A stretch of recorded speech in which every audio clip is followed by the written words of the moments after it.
What's going on, guys? Welcome back to the series. So we are just under 8 weeks out now, and this is when we're going to have to dig. This is when things get tough. This is when we got to show some true discipline. Also, a few little updates on the villa. Every morning I've just been coming out here, usually have a coffee, and like it just gives me so much motivation. Like just having this place, something physical, kind of sums up the work I've put in the last couple of years. It's just so hard to believe.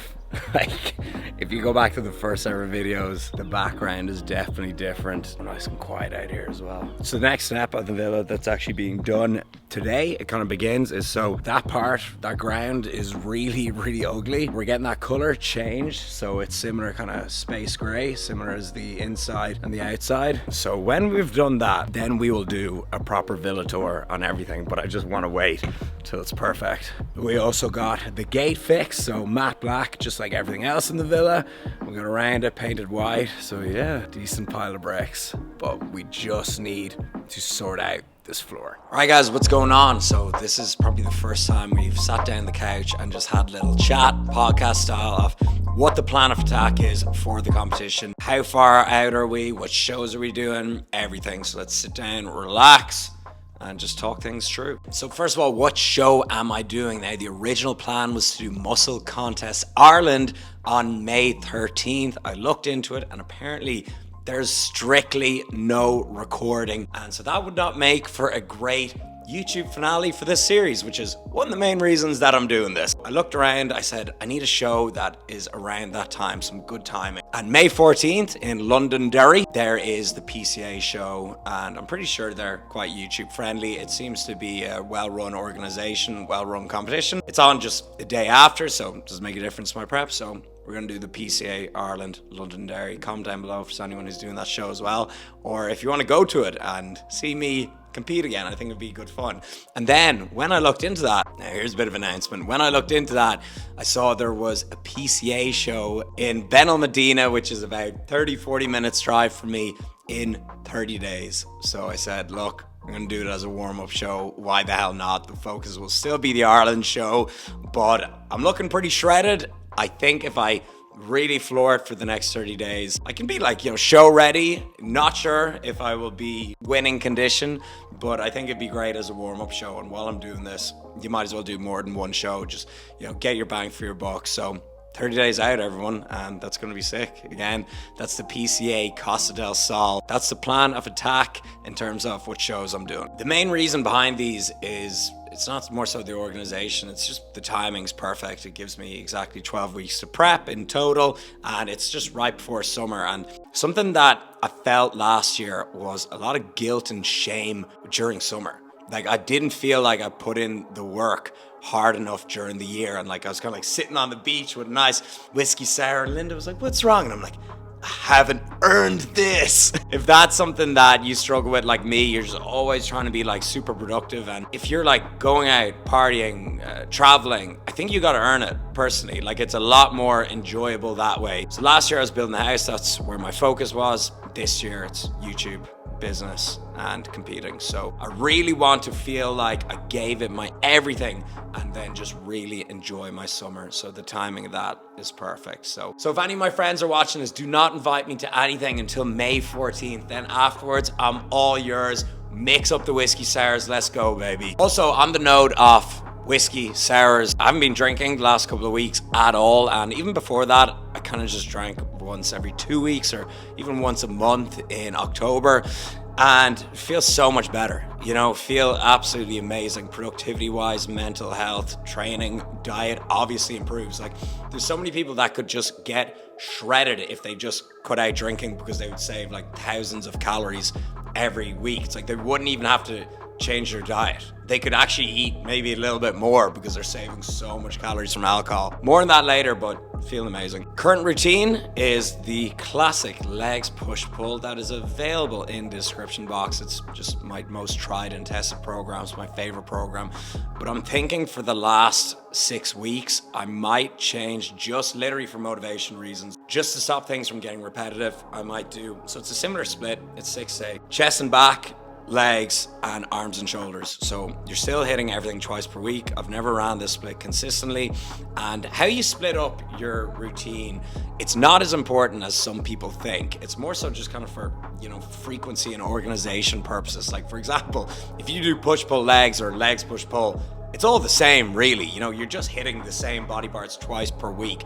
The reason I do legs push-pull is because I like to get leg day over and done with, as I find it the hardest, most difficult day, and I'm all about doing the hard thing first. So that's the reason I do that, but you can even do push, legs, pull. It doesn't really matter, just as long as you're splitting up your training, so you're hitting everything twice per week. And even like, people say, oh, there's some carryover from leg day, and then on pull day you've got deadlifts. I really wouldn't worry about that too much. Like, people do 4 and 5 day full body programs and absolutely killed on that. The people overestimate. They're like, it's kind of a bro way of thinking. Be like, oh, I hit chest, now I better not do any pushing movements for a week. There's always going to be some overlap, so don't worry about that. But that's my current split anyways, and I might be switching to that new one soon. Current struggles, what am I finding difficult? So the first couple of weeks of prep were amazing. It always feels nice to get on a structured training and nutrition program, to cut out shitty food and cut out drinking. And this is about the stage where I would stop. Like, I think I look great right now. Like, I'm really satisfied in my physique. No need to get leaner. My calories aren't even that low. They're on about 2,200, 2,300. This is the point where I would stop. And this is the point where I'd recommend most other people stop. But competition prep, it's pushing it to that extreme. And that's one thing why I don't recommend everyone doing it. It's like the way I'm sure a lot of people who do running don't recommend people to do an ultra marathon or an Ironman, as it gets obsessive and it gets extreme. Anything when you push it to the extreme gets kind of bad for you. For example, strength training is amazing, but competing in powerlifting at the highest level, there's so much injuries. The bar can kill you. It's a lot more dangerous. So pushing anything to the extreme, be it dieting or a certain type of training, is not recommended. But I'm doing this because I'm built different, gone in the head, want to challenge myself. So this is the stage where I really need to push myself and dig deep, and I'm going to be dropping my calories down to 2,000. My macros will be around 200 grams of protein. I hate to say this, but like 40 grams of fat, which is just crazy low. Don't recommend that at all. I recommend getting 20% of your calories from fat or even higher. And my carb intake will be around 200 grams. It'll probably dip down to 180 grams at some stage. But plans to do that, see how I get on. And I can always add in refeed days now. With dieting, especially competition prep, it's easy to add the calories back in. It's hard to take them out. So that's the main thing. Like, that's not the issue. The issue that the majority of the population struggle with is losing weight. It's not being able to eat it back. So that's the plan, really. Keep digging, and if I need to, probably won't even need to, I can just add in a refeed day or just up my calories. So that's the easy part, and that's the plan with the calories. Cardio. At the moment, it is 3 30-minute sessions per week. Going to move that up to 4 this week and then 5 the following week. So 5 30-minute sessions. I'm just going to do them all post-workout. Best time to perform your cardio is post-workout because it doesn't take away from your weight training sessions. But if you're really struggling to get it done, then I would recommend splitting it up and doing a little bit before your workout. It's not going to affect you too badly, but as long as you're not doing a full intense HIIT session before leg day. So that's how I'm going to do my cardio, and I'm going to look at it as kind of my calories and macros, the way I do with them. I split it up throughout the whole week. So if you want to do 20 minutes one day, 40 minutes the other day, that's fine. But just as long as your weekly totals are on point. The other side tip that I've learned on my fitness journey is weekly totals are everything. People get obsessed with the day. Look at your whole week. Look at your whole month even. Post-show plan. This is more important than the plan itself, and it is what you do afterwards. And this is why with my clients or with you guys, I don't recommend competing, because you're literally giving yourself an end date to say, fuck it, I'm done. Time to go wild, okay? And that's not healthy. If you want long-term results, this has got to be a lifestyle change. It's got to be a lasting thing. Look at my videos the last 8 years. I eat the same. I don't follow any crazy diets. I don't cut out any food groups. My training and nutrition is the same because I can sustain it. It's how I like to do things. And that's one of the big reasons I'm able to stay in shape year round. You see a lot of guys and they bulk up to ridiculous amounts, they cut down like for like a month and they can't sustain it, and it's because they're not following a plan they can really adhere to. My post-show plan, if you guys have been watching these videos for a while, the first time I ever competed, I binged and rebounded so badly, and it was so depressing. It was such a hard time in my life. I gave myself an eating disorder, and the only way I could describe the eating disorder that I had, it was a binge eating disorder, and I had it for about 6 to 8 weeks. And just for those 6 to 8 weeks post-show, I could not control myself. I felt like I was hypnotized or under a spell. If there was food on the counter lying around, I would just shove it in my mouth. I could not control myself. And I was like, I don't want to eat this. And I'd be full. I'd just be shoving it down my mouth. So that's something I never want to experience again. The second time I competed, I learned a lot from that, and I was very wary of this. And I had no rebound whatsoever. This is also an important one, okay? Celebrate, but don't celebrate too hard. So when I competed the second time, I just went out for a really nice meal, relaxed on the Sunday, and then I was back to training on Monday, and I slowly increased my calories that week.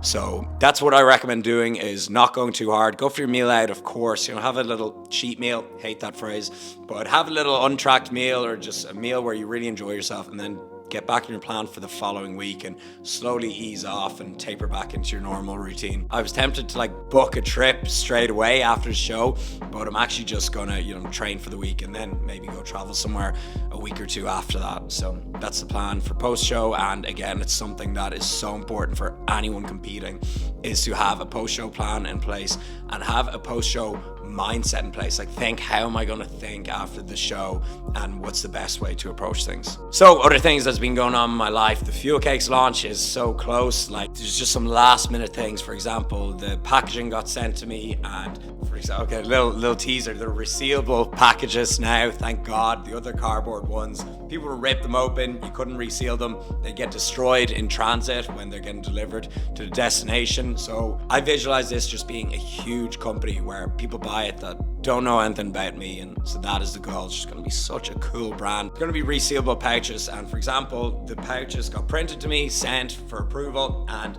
it said in small writing underneath the massive title font, buttermilk flavor on all the other flavors, even though the other flavors like salted caramel and chocolate hazelnut. Again, I'm doing so many teasers in this video, but it's about time I start talking about it a little bit more. It said buttermilk in tiny writing underneath, so just those little things that you got to be exact on before going off to print and sending off the product. But making a physical product like this, it is just a different game to a service business like personal training or coaching, or a digital product like ebooks or a guide or an app. So I am becoming the best entrepreneur I can be, and becoming a more well-rounded entrepreneur. And after this, I feel I can do anything. Another project I'm working on is I'm going to do a huge business event in Marbella on the weekend of June the 3rd. So peak summer, gonna be amazing. Got some really cool speakers at it, and I'm just signing off on everything this week. So that was kind of the focus the last 2 weeks, is getting that ready. I've also been recording a lot of long form content for a new project I'll be doing, but I'll just wait to release that as well. That's one thing I like doing. Instead of hyping things up too much, just release it, just throw it out, and never also ask, should I launch this product? Should I do this? The people that are gonna kill it, they just do it anyways because they want to do it. So that is the game plan for the coming weeks. It's time to switch on, it's time to focus, it's time to execute on every single thing. So I'm excited, I'm in the right place, the right time. Everything's perfect, so let's do it, let's pull it off. All right. Bit of news. I told you there's a lot going on. So we're at a venue now. It is absolutely amazing. It's just in the old town beside Playa Padre. There's a sea view there. I'm not sure if you can see it, but I'm putting on a huge business event in Marbella. It is about damn time I start doing events again. I'm on the ball right now. This place is called Amalur Alabaradero. But so we're just about to walk in and check out the venue, but it looks fantastic. I love that in my villa. I love those black gates. Oh my God. Guys, imagine a venue here. This is just absolutely insane. Imagine loads of speakers here, stage set up, AV system, drinks. We're gonna have a chat with the owners now, and yeah, but I think this is the one. You can't get better than this. This is unbelievable.